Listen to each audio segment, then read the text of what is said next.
Good evening to all, dear ladies and gentlemen.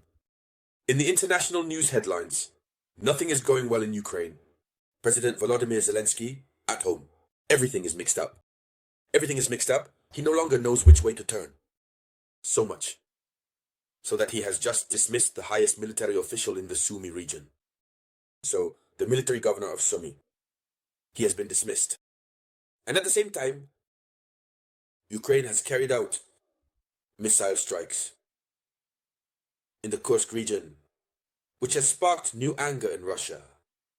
One wonders, beyond the decision that Russia has just made, whether Russia will decide to move to another stage, stronger, more dangerous than what Russia made the world experience on April 13th, 2025, near the city of Soumy.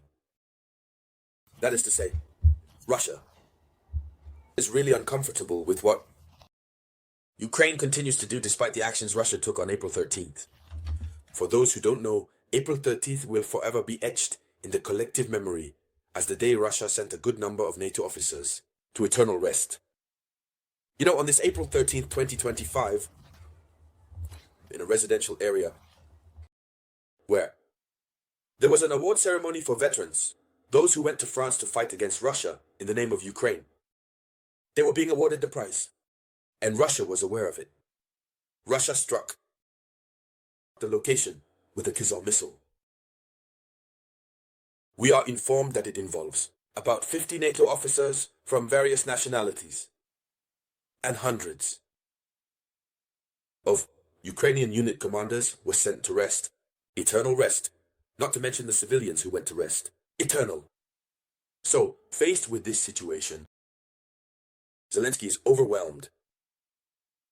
He no longer knows what to do. He has therefore decided to dismiss his call and his chief, military chief of the Kursk region. He dismissed him. And so, this gentleman called Arctic, he was dismissed. We wonder, is this what will solve the problem?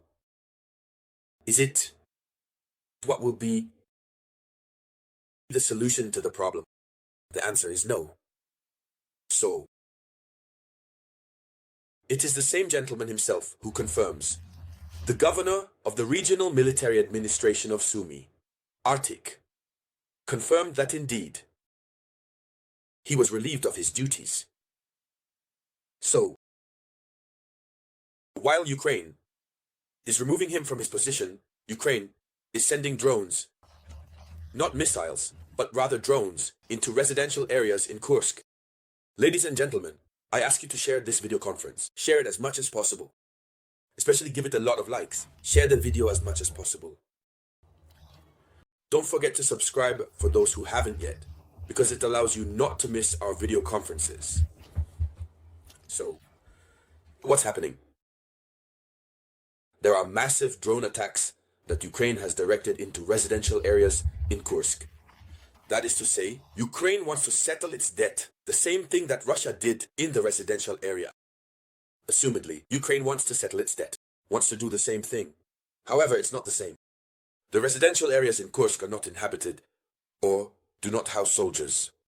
Therefore, these residential areas have not been turned into military targets. Unlike Ukraine, where the city of Soumy, this total, which initially was a civilian building, has turned into a military building by hosting a military ceremony. However, Russia's target is the military. So, according to official information, the Ukrainian drone attacks on residential areas in Kursk and becomes a criminal case. Russia has opened a criminal case for terrorism.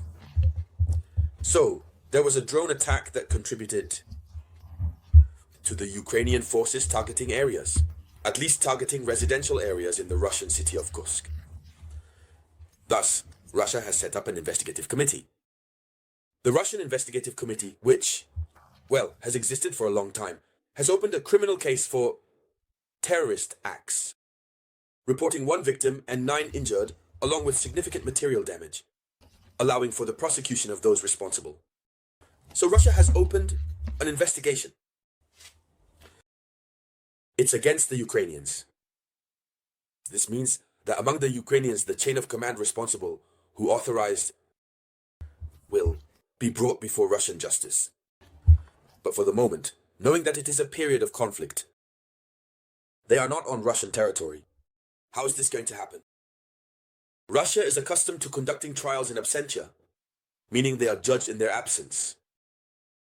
When their guilt is established, they are judged in their absence. And then, afterwards, an arrest warrant is issued. Well, in Russia, they don't call it an arrest warrant. They call it a search warrant. That's it.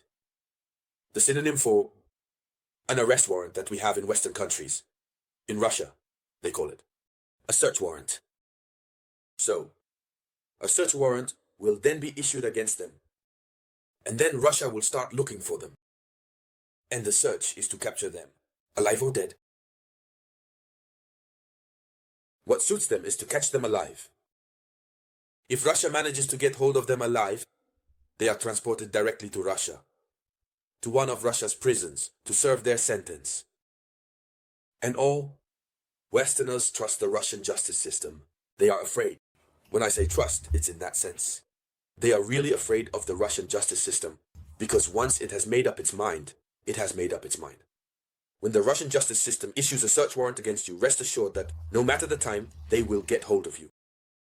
So, here's another situation that Ukraine is facing, which is becoming very complicated. The other question we ask beyond this aspect is whether Russia will simply limit itself to opening the investigation. Because the investigation is opened to determine responsibilities, and as I was describing earlier, to judge those responsible, even if in absentia, and to issue, once they are identified, a search warrant against them, even before the trial begins. Will Russia limit itself to that? Since Russia also has fewer chances, in a way, to proceed with their arrest. Now, won't this push Russia, thank you, to carry out other strikes? Unforgettable.